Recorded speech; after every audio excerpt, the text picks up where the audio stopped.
Winsome witnesses, the power of personal testimonies. We started a new study last week on making friends for God, and it's about witnessing. Last week we talked about why witnessing, and now we are looking at attractive and appealing witnessing. It's about personal testimonies. This lesson is not a theological debate, it's not about arguing, it's about sharing.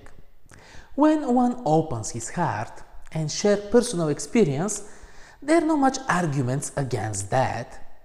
It's not about religion or political views, but it's about what brought hope in my life, what is giving me peace and purpose. We all need more of that. This lesson is about stories, and we're looking at a number of them. A guy possessed by demons.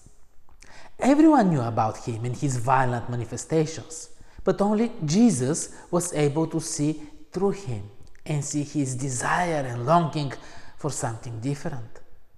Jesus liberated him. And when people saw such dramatic transformation, they got scared by such transformational power.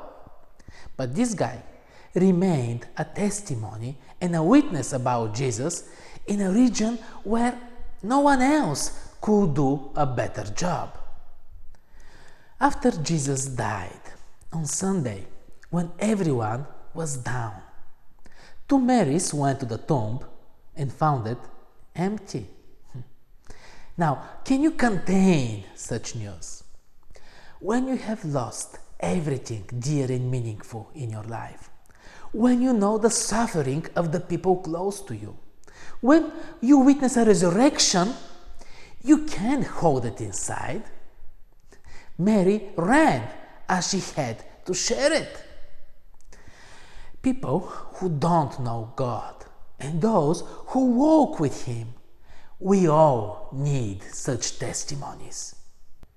The disciples, this bunch of son of thunders, skeptics, big mouths, people with troubled pasts, when they were able to let God take hold of their lives, when they were able to give up on their own agendas and embraced serving God, the world was ready to explode because they saw the difference that it makes.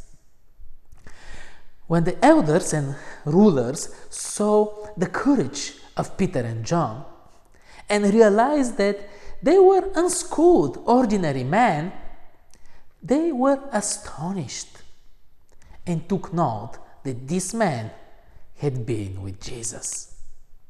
Can people really change?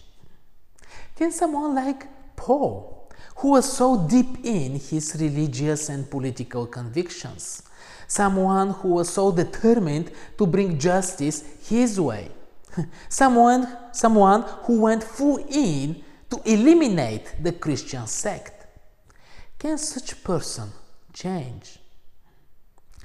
It's a tough one, and it took a while even to those who have experienced similar dramatical transformations on their own to really accept him. But when one meets Jesus as Paul did, no one can remain the same.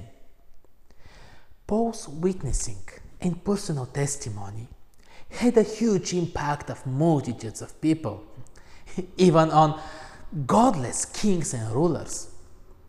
But ultimately, the decisions that we make are personal.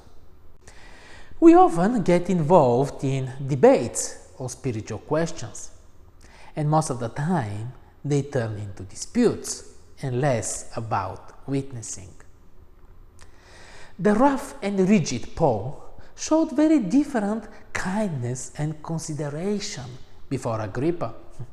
It was more of God's love, goodness, and respect, even though Agrippa was cynical, skeptical, and hardened.